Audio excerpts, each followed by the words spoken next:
Welcome to Positive Talk Radio. Our goal is simple: to explore evolving ideas one conversation at a time. So, stay with us as right now we present.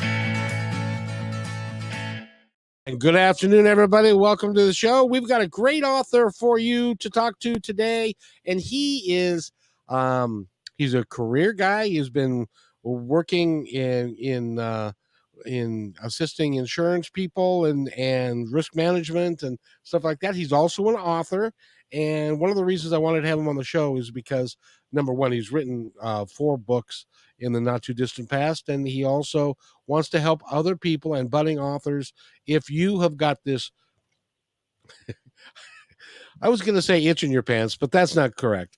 If you have an itch, I don't know, behind your ear or something and you want to be an author and you need to scratch that itch, he can help you with that. So we're going to talk about all of that.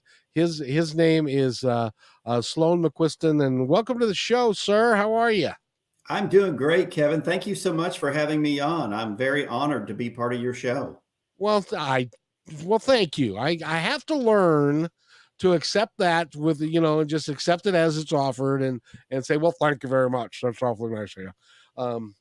Because it's important that, but you see, one of the reasons why I wanted to have you on the show is that I like to talk to people about not only what they're doing now, and in your case, you're a successful guy, you've been doing it for the last 38 years, but also that when you're done with that, you're not going to be done. You're going to morph that into a brand new passion, a brand new career, and it's going to be successful.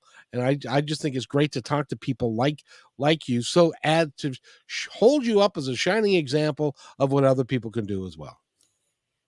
Well, thank you. I'm not sure I'm the shining example, but hey, let's find out, huh? Well, anybody that let me tell you a story. My dad was a executive for Nordstrom, and that's what he did. He didn't he played golf, but he never really developed a lot of outside interests or passions.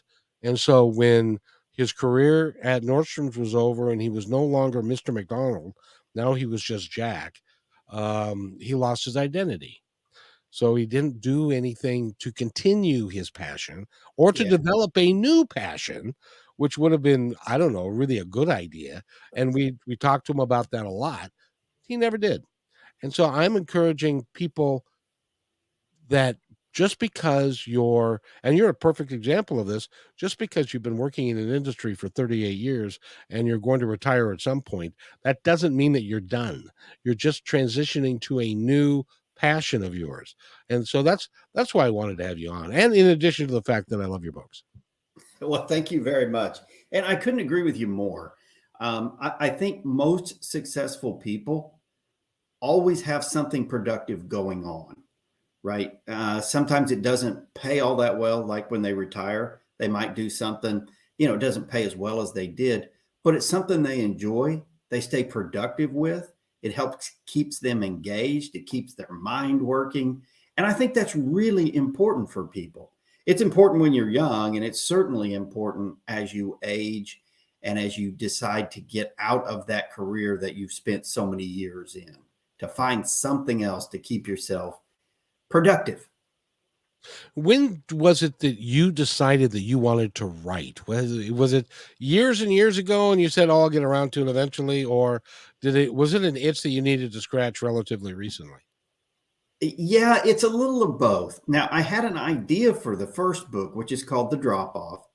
I had that idea about 15 or 20 years ago. And I thought, maybe I'll write a book, but I had never had a burning desire to be an author. But the more I thought about the story, the more it just became, I need to tell this story, right? I need to write it. And so the first goal was to start, right? And I think that's how most authors are.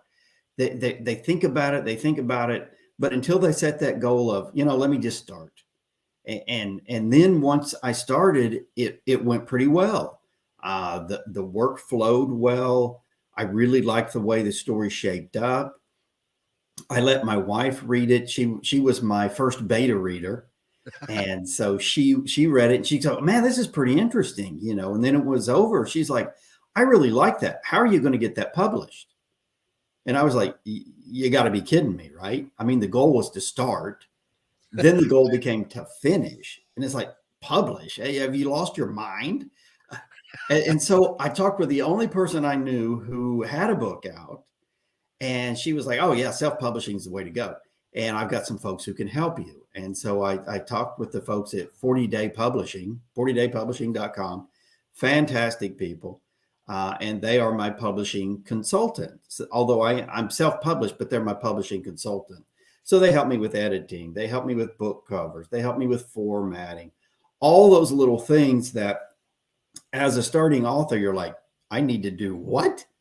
I need to include what? Right? They got all that stuff for you. So it is super helpful. So it's kind of a blend, right? I had an idea for a story, but I was never like, oh, I got to be an author, right? It just kind of worked that way.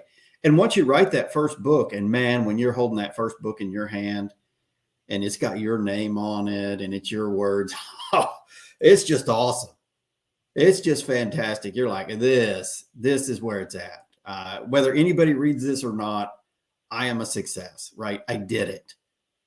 And then people started reading it. I got some nice reviews back. People commented on it. And then I was just hooked, you know? And so now this is what you're going to do when you are no longer being in risk management and you're going to leave your company and but you're going to retire and not retire. I hate the word retire, by the way. Yeah, it's they should probably call it transition, That's right? perfect. Yes. And for a lot of folks, like for my dad, when he retired, he didn't work again. Now, his brother, my uncle, was exactly the opposite. He retired from like 3 different companies. and and until he was almost 90, he continued to work. He was a realtor, and that was his last career, was as a realtor. But my dad never did. He stayed busy with a lot of different projects, which was great, but he never did anything that actually made money. And his brother, my uncle, did. He just found little things that he wanted to do, and he made a little money, not much, but a little. Finally ended in real estate where he could just be engaged with people, sold a few homes, helped some people, you know, find their dream home kind of thing. And, you know, until he couldn't do it anymore, he did it. Doesn't it validate you when you can be a meaningful contributor to the economics of the planet as well as the things that are being put out there? Isn't that really an important part of later on in life? Oh, absolutely. I think absolutely. In my first book, The Drop Off, it's the story of a 5-year-old who's dropped off with his 99-year-old grandfather. And you eventually find out why, and you find out the family dynamics that led to it and this and that. But in chapter 1, the old man is talking to the 5-year-old and he goes, Nigel, there's 4 things that everybody needs to be happy. I mean, you know, he's a 5-year-old. So the 5-year-old's like, oh, sure, whatever, grandpa. Right. But he's like, they need to be productive, right? Whatever that looks like. You need to be productive. You need to be respected, right? For what you've done and what you can do. You need somebody to love and somebody to love you. And then you just need to be left the hell alone. Right? You don't want a bunch of intrusive government. You don't want an intrusive church. You don't want, right? And the point being, you need that opportunity to grow. And I love that. I've used that in presentations that I've given before. And I think it's true to your point, Kevin, just finding something in life where you can feel productive. Hey, if you can make a little money in it, that's awesome. Right. But just feeling like you're contributing to society, it makes all the difference in the world. At one point in time, I still will do it today if somebody asks me. I had something called Family Legacies, which is I would interview people that were older, that were maybe in a rest home or assisted living, and their families would have me do it because they wanted to know and have for the future generations the story behind these individuals' lives. And I thought it was just a really cool idea. And so I was doing it. And then it dawned on me because I was having trouble getting these older people to want to do it. One son came to me and he said, "You've got to do my dad. Please do my dad." So I went and took my stuff and went to his house and his assisted living place. And I started talking to him and he said, "No, I'm old. My story has no value and stuff." And so we got into it. And it turns out that he was on George Patton's staff during World War II as he's going across Europe, like gangbusters to take down Hitler. And he knew Patton. He knew all of the plans. He could speak about it all. And then he came back to the States and went to Hollywood and had a relationship with two guys you may have heard of, Bob Hope and Bing Crosby. And yet he was telling me he had nothing. He was not special in any way, shape, or form. And it appalled me that people at the end of their life think that their life had no value. Yeah, it's a great segue into my first book, The Drop Off, because the old man really sees this as an opportunity to tell his stories, right? And he's got a story about pirates, not pirates from old, but like modern day pirates. These were drug pirates that he ran into while he was cruising the Caribbean. No one ever believed him. And so he uses this as an opportunity to tell his 5-year-old step grandson. And I think there's a lot of people out there with fantastic stories to tell. And if you're not a writer, there are tons of ghost writers that do exactly that kind of thing, memoirs, right? And so they just exactly like what you did. They'll talk with folks, get a bunch of details, they'll start a book for them, they get to read it, and together they shape those memoirs into a story. And at the end, you've got a fantastic book about somebody that, on the surface, nobody would know anything about. But what a great story he hung out with. Patton and then Bob Hope and Bing Crosby. Now, Bob Hope has to have some good stories. You'd bet, yeah. Yeah. And it just boggles my mind because, had he not done that, he would have, and I'm sure this was 20 years ago, so I'm sure he's passed on now. And that story would have left with him and Yeah. never would have surfaced. Nobody would know it. It would, and those are the sorts of things, our legacy and the memories of who we are and the experiences that we had. Those are so important. Yes. Yeah. Everybody's story is important to somebody else. Everybody's a hero to somebody, right? Sometimes you don't know you're a hero to them, but you are. The things you do, the things you say, the kindness you show them, whatever, right? You can be that hero. And so I think that's why so many people get into writing, Yeah. right? They've got a story and they just want to tell it. And that is success for them, right? They know they're not going to become a best-selling author, or maybe they do become one, but that was never the plan. The plan was simply to tell the story. That is an important piece of why we are here is to leave our generations next to come that of what we sounded like, what we talked like. The other thing, I'm an audio guy. I've been blessed. I interviewed my dad um a month and a half before he passed away. And so at his memorial service, I I gave I gave the organist a tape or a CD, and I said, "When I get up to speak, I want you to play this." And he said, "What is it?" And I said, "You'll see." And the pastor said the same. He said, "You gave the organist something?" And said, "Yeah, I would like them to play it when I speak." And and he said, "What is it?" And I said, "You'll see." And so what it was I had taken that interview and edit it down to about a 7-minute thing of how he met my mom, how he grew up in his own voice, in his own words, talking about, and then we played it while I in between my talk, and there wasn't a dry eye in the house because that's what he sounded like. That's who he was, and so it's really important, and that's a long way for me to say that if you are interested in being an author, if you want to do it, I think that you should contact this fine gentleman because you have told me that you'll help people. I absolutely will. Absolutely. You can meet me. You can contact me through my website, sloanmcquiston.com. So pretty simple to remember there. I've got an email set up on that, sloanmcquiston at gmail.com, right? And that's exactly where it goes. It's not that difficult.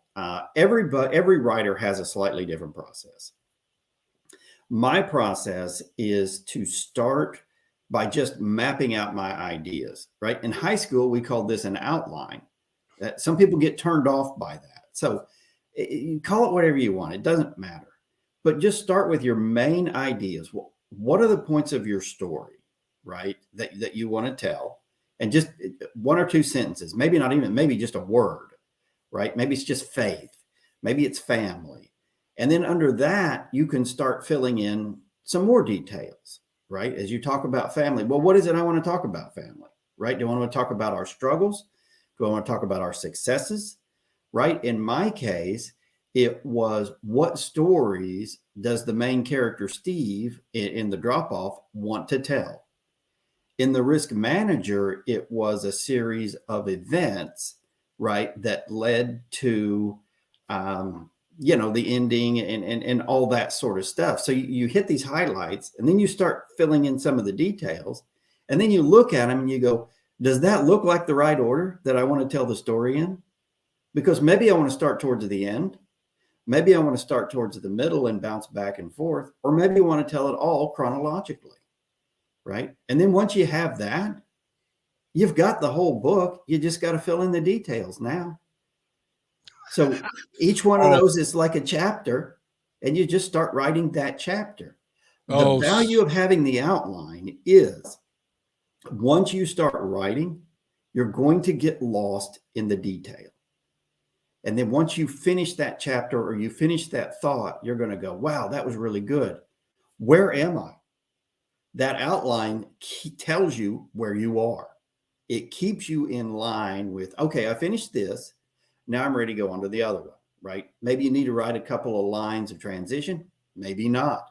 It just depends on the story, the way you want to tell it. And you made a great point earlier, Kevin, when you talked about perspective, right? As a loss control consultant and a risk manager, part of what I do is investigate workplace accidents. Well, you can have 3 or 4 people see the exact same thing, and they all have a different perspective on it. So even the same story, right? Hanging out with Patton, hanging out with Bob Hope, 5 or 6, maybe 50 people were there, and every single one of them will have a different perspective on what happened and why it happened. And so your perspective on things, that's what you bring as a writer. And you can make that into what you want. That's why I like writing fiction, is because I can make the details fit what I want them to be. I can create characters to be exactly what I want them to be, as opposed to writing nonfiction where you're probably supposed to stick with the facts. So you can add some facts in fiction, but then when the facts aren't exactly what you want, well, you just make them up. Yeah, exactly. So when you were a kid, did you have like a real active imagination? Did people say to you in school, pay attention, quit looking out the window? People do that to me now. Yeah, I mean, I was a good student, but yes, I had an active imagination. I'm the youngest of 4 siblings, right? So there was always something going on, and we certainly didn't grow up rich, but we didn't grow up poor. So at times you had to make your own fun. Your brothers didn't want to play with you or whatever. So you just kind of had to make things up. But yeah, I would say I had a fairly active imagination and still do today. Yeah, now, were you the youngest? I am the baby. Yes. Me too. And my mom used to say before she passed, well, your dad wasn't too upset when they found out they were pregnant with me. So, I hope that wasn't the case in your family, that you were planned and it was all going to be great and all that stuff. You know what? I'm sure it was. So that's my story, and I'm sticking with it. Absolutely, absolutely. And so, by the way, we were talking to Sloane Mcquiston, and go to sloanemcquiston.com and you can find out all about his books. What is the Risk Manager, the last one that came out? Actually, I just finished the final one in the Nigel Manning series. So there's the drop off, the deliberate guardian, and the destroyer. Now, in between the deliberate guardian and the destroyer, I did the risk manager. So, when you talk about an active imagination, I have a bad tendency when I'm writing a book to fall in love with some obscure character that I dreamed up out of nowhere. And then I want to explore that character. So I'm like, okay, I'm done with this book. Let me explore this character. And it was kind of the same way when I wrote the drop off. I needed a character who was an Uber driver, because you got a 99-year-old and a 5-year-old. Neither one of them should be driving. Right. So in the story, I just needed them to go somewhere. So I dreamed up this Uber driver. And the more I talked about the Uber driver, the more I fell in love with the character. And so the second book is based primarily on that Uber driver, Zamir. And Oh, then, as wow. a part of Zamir's backstory, I talked about his family, his sister, and part of his backstory growing up in Africa, the Democratic Republic of the Congo, which when he was there was called Zaire. And so I just kind of fell in love with that story, and I made it a focal point in the third book. Now, do you understand that what you do is kind of special? Because I can no more do that than fly to the moon. I mean, I can sit here and talk to you all day long, but I can't. There is not a prayer that I can keep that I can keep putting together, even if I had an outline, putting together and having it go chronologically the way it's supposed to, and have it be interesting. Because I can't think up, like you thought up an Uber driver that was from Africa, and it became a full blown character. There was Yeah, a complete book. you'd be amazed how easy it is. Um, Part of my process is, and I think this is true of all writers, as you go through your story, even though you have it outlined, you run into problems, and you're like, I need to get from here to here, and I don't know how to do it, right? And what I do is I just start writing. I've discovered that if I'll just start writing, the answer will come to me.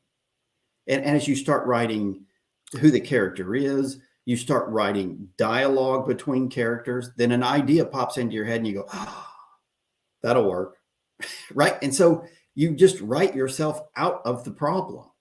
Now, some of that stuff you've got to get rid of because you've babbled on for a while. And you go, well, that didn't really fit. So you end up wiping that out. But you find that transition. And I know it sounds like magic. And one of my best friends, he's the same way. He's like, oh, I could never do that. And I'm like, yeah, you can, because you do it every day in real life, right? You don't dream stuff up, but you find a way to solve a problem, right? Regardless of what that problem is, whether it's a work problem, it's a problem at home with a family, whatever it is. And so the process isn't as difficult as it sounds, but I do appreciate you saying I'm special. And I think you mean it in a good way, I not do. like some of my teachers were in school and they went, oh, you're special. No, no, you weren't ever having to be in the short bus, is what we used to call it. Yeah, no, I Uh, never did have to ride the short bus. No. and but when I say you're special, it's because now I've taken to writing little shorts based Oh, yeah. upon little ideas that I've accumulated over time in talking to a ton of different people from their perspectives. And so I'm using that, and then I'm sending it to my assistant, who puts video and stuff like that with it. And they're actually really they're good, and they're being accepted. So I can do that.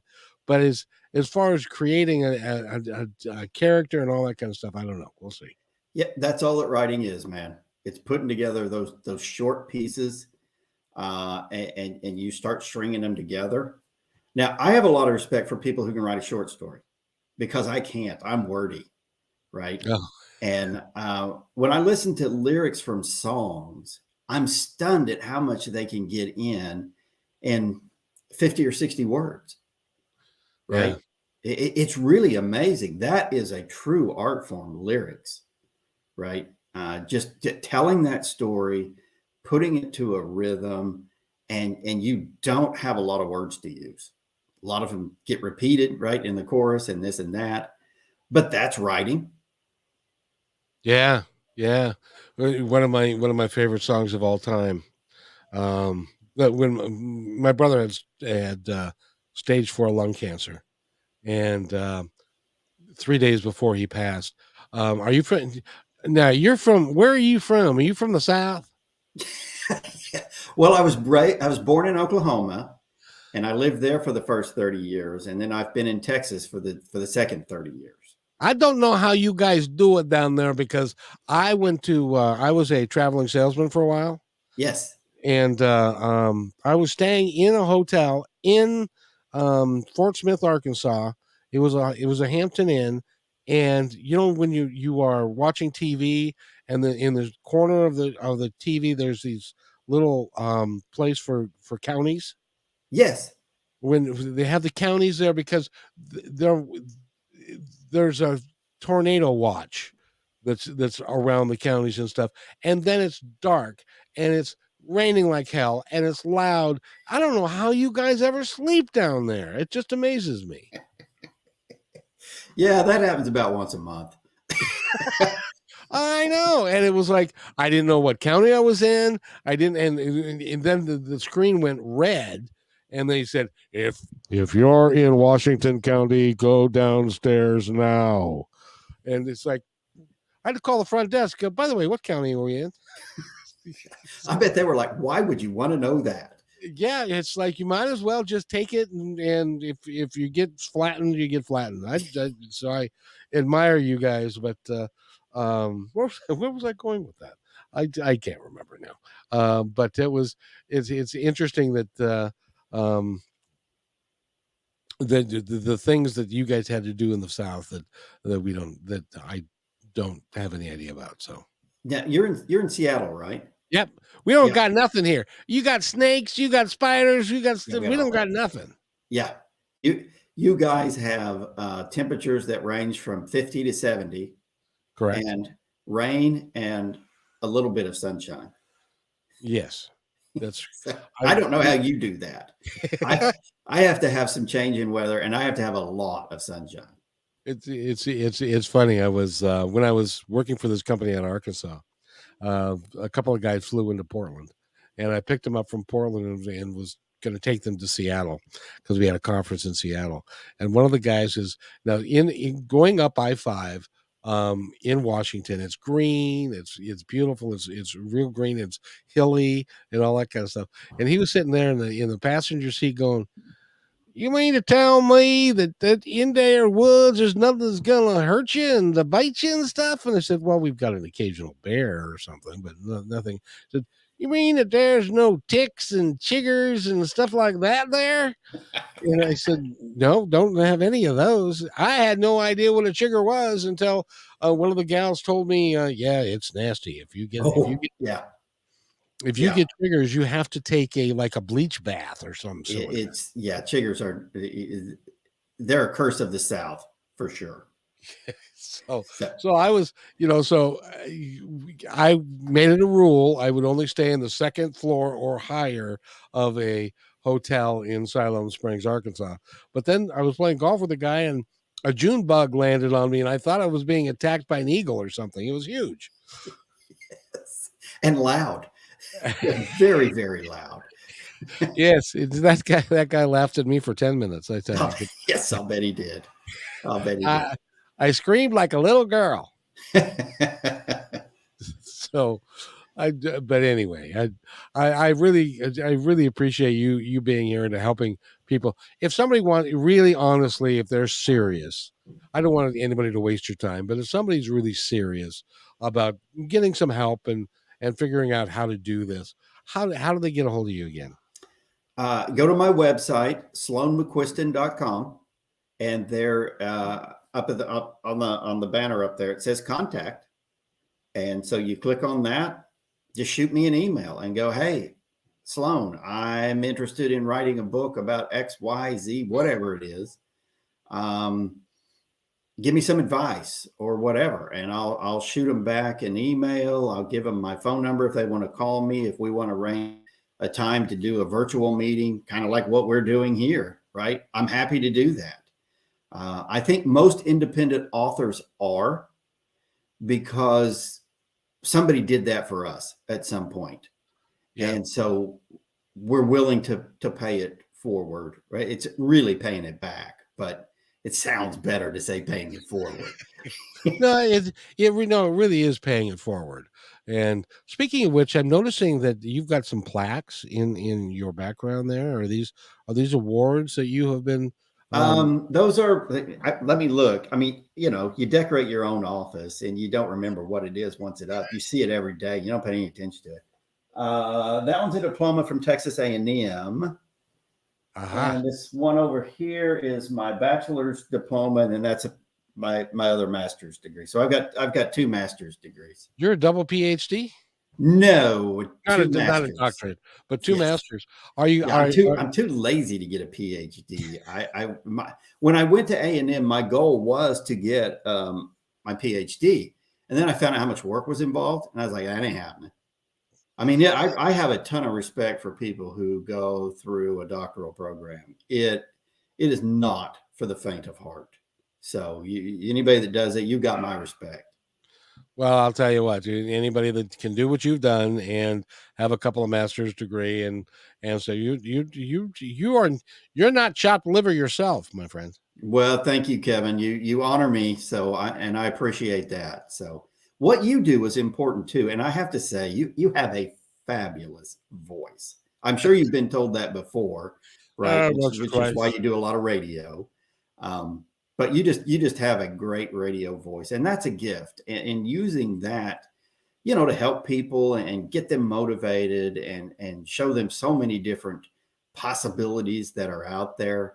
That's good work, man. That's good stuff.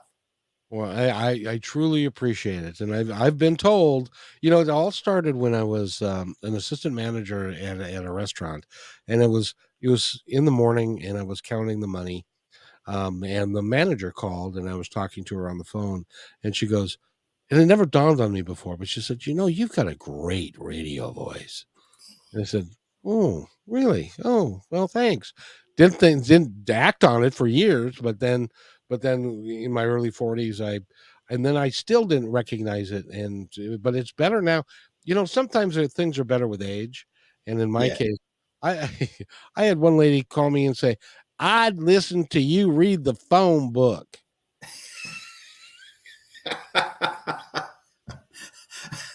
Okay. Whatever. Whatever. Appreciate the thoughts. So Yeah, I appreciate the compliment. You're probably the only one that would listen to that, but thank you anyway. exactly, exactly. Although the one thing that I do occasionally is I do voice work for to take a novel into to do an audiobook. Oh yeah, yeah. Oh, I could see. Yeah, and that's an art form too. That really is, and that's difficult to do. It's far And it more takes difficult than people think it is.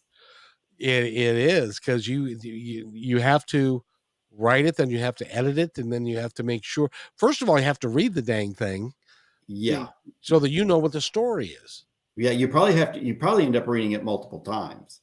Yeah, because you have to know and you have to know the characters. What would their voice sound like? How Yes. should they present themselves? Are they quirky? Are they what do you know what the so Yeah. it takes a long time and they don't get paid. um they get paid okay, but to do it really really well, they don't get paid enough to do that. No, it's a lot more work than it appears. If you've ever just read out loud to yourself, to your children, to your dog, whatever, doing that without making a mistake, even for 2 sentences, is more difficult than it sounds. Yeah. But Yeah. then reading the book, making sure you're pausing enough between sentences, but not too much, so that they can edit that, right? And then there's a lot to it.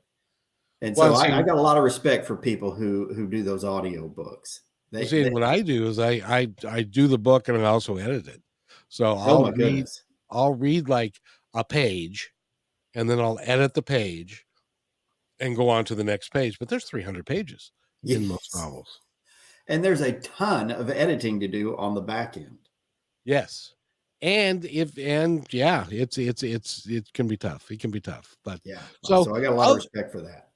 of your books, which is your favorite? I gotta ask. Oh, that's a really good question and a tough one to answer. Is that kind of like saying which is my favorite kid? Yeah, it's kind of like that. But since they're inanimate and they can't throw You me in a can't hurt their home, feelings. I can actually answer it.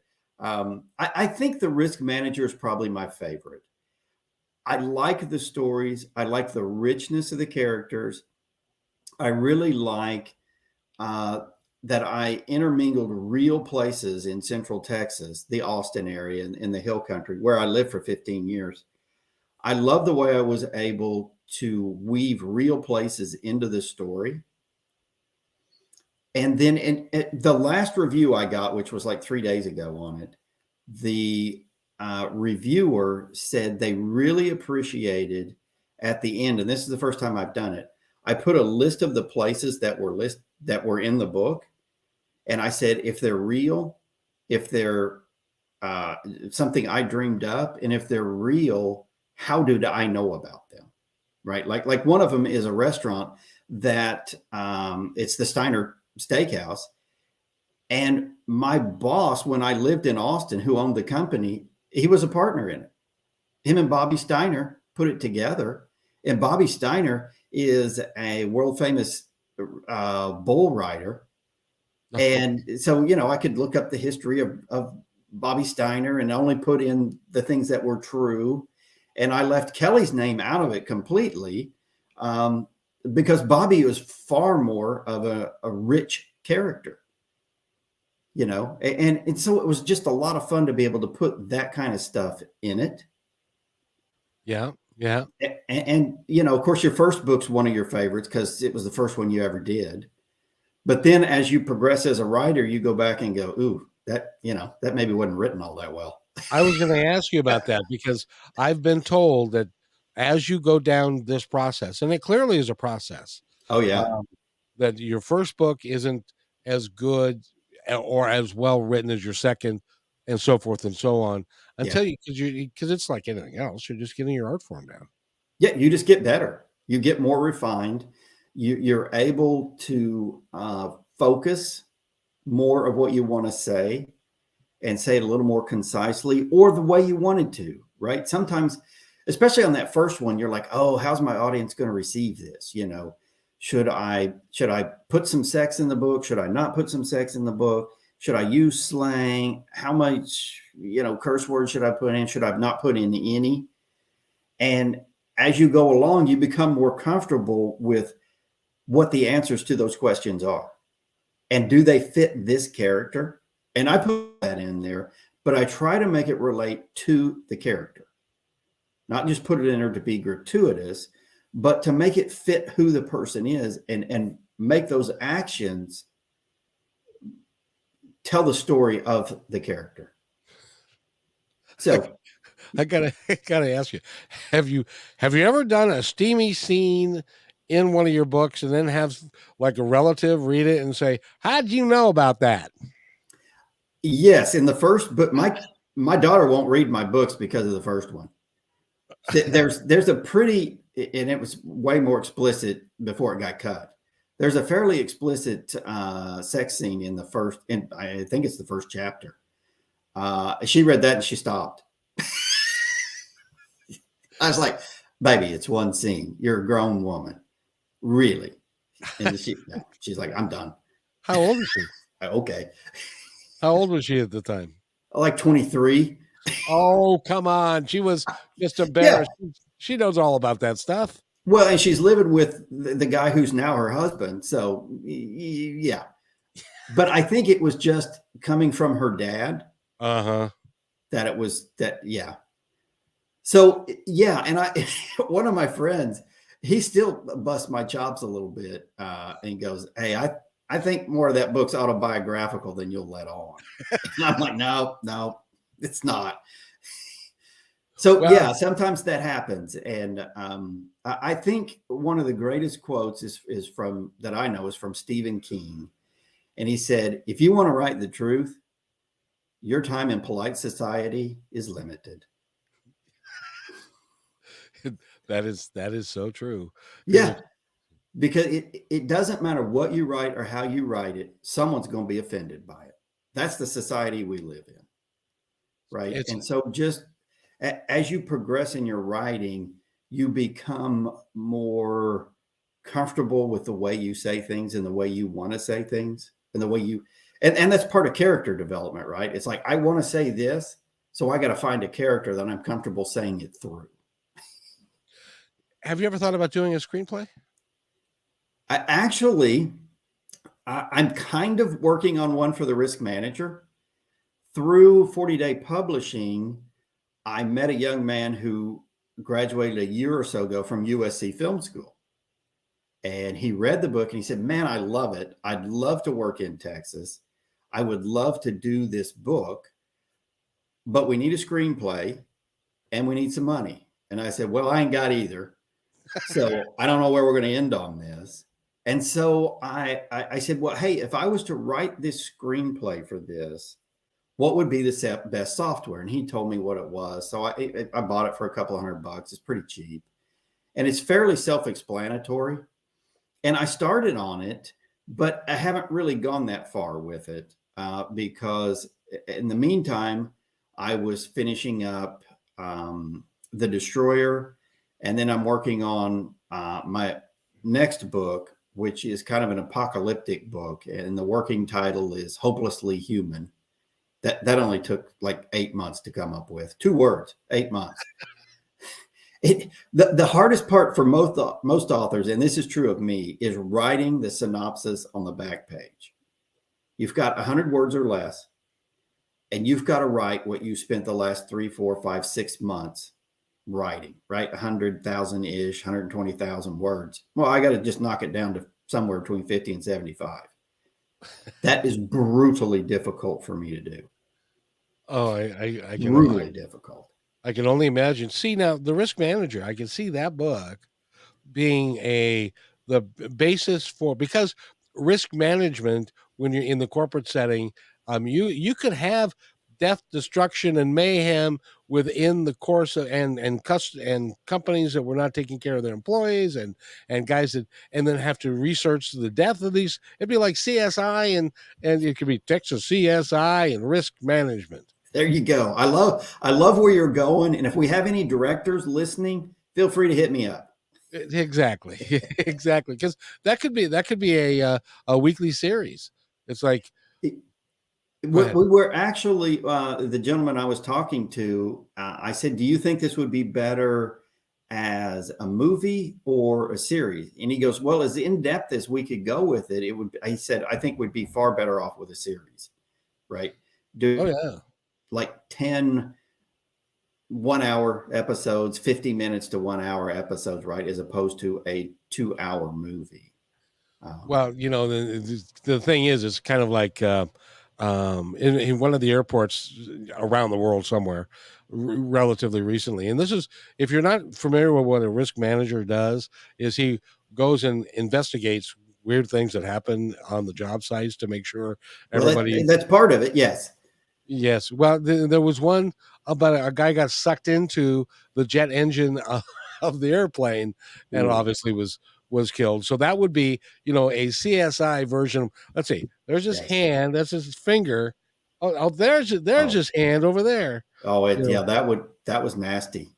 That would be a nasty mess. But there's way more ramifications to that too, right? Because now you've got this jet engine that you have to tear apart and see if it's damaged. Because Oh, at the speed that those blades turn, and there's an account that I used to have down in San Marcos, Texas, and they make blades for jet engines. If it begins to delaminate at all, and they're fiberglass is what they are. If they begin to delaminate at 500,000 RPM, it's catastrophic, right? Think about the momentum of something turning 2, 3, 400, 500,000 revolutions a minute. If just a tiny bit of it starts to come apart, the speed that it leaves that with and hits that next blade, it just destroys it. And so now you've got a jet engine at 40 or 50,000 feet in the air that just all wow. because one little blade after a certain period of time began to delaminate. And once it starts, it's over with. I mean, it just Well, then that's why bird strikes are such a big deal. yeah. Oh yeah.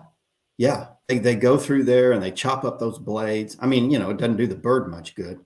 But then you've got to go, oh my gosh, you've got to take that thing in, and the mechanics have got to completely go through that engine. That plane is out of service for, however long it takes. And so it's that chain of events that goes along. And part of that I talk about in the book. There are a lot of actual risk management techniques and some real risk management in the book, even though it's a novel. But I was able to weave in a lot of really important risk management concepts and thoughts on it, along with leadership too, right?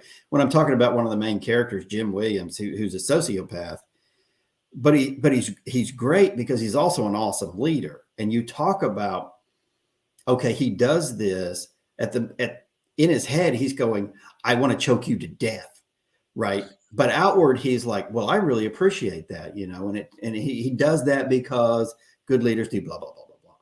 And so it's fun to be able to write those leadership principles while at the same time saying in their head, oh my God, you're driving me crazy. Why are you a member of my staff? You're an idiot, right?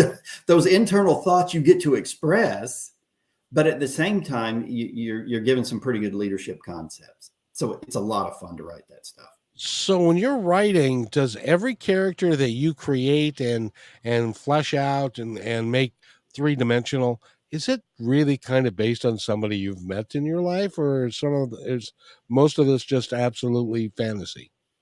Um, no, it's typically based on a conglomerate of people. Ah, Like in The Risk Manager, Jim Williams is the main character is Rock Cartwright. He is the risk manager. His boss is Jim Williams. Well, that character is based on probably a half dozen guys I've known. A couple of them probably, though they certainly had some sociopathic tendencies. But Jim is one of those guys, and I think I describe him in this. He's the kind of guy you just can't hate. He's ah. good looking, he's charismatic, he's funny, he's engaging, he's charming. And even though he's full of crap most of the time, you just can't not like him. And I used to work with a guy like that. It turns out he embezzled a bunch of money from the company. The FBI was looking out for him. And so but he was the same way. He was just the kind of guy that you just loved. You just wanted to be around. He was fun, but he was a crook. so, so that's part of it. And I think most authors write what they know, Yeah. right? Even in fantasy and sci-fi books, I think a lot of those characters are based off things that they've thought about, or real life scientific principles that exist, right? They kind of take them way out there. But yeah, I think most authors write what they know and people that they know. You do have to be careful about being too real about it, because then it kind of looks like slander and libel. So you want to avoid that. Yes, indeed, and having it be a combination of a dozen guys will keep you safe, I There would you imagine. go. Exactly. Yeah. So, by the way, we've been talking to Sloane Mcquiston. Go to his website, which is Sloane Mcquiston. Say your last name for me, please. McQuiston. McQuiston. Thank you so much, sir. And It's a fine .com. Scottish name. It is a fine Scottish name, but yeah, I'm Irish anyway. So um, it's been a pleasure talking to you, sir. Is there anything you'd like to add to our audience, or to say to our audience now, or the ones that are listening in the future, about anything at all, anything you'd like them to know? I think I'd just like to say, if you've ever thought about writing a book, give it a try. The world of self-publishing is such that you can do it pretty cheap.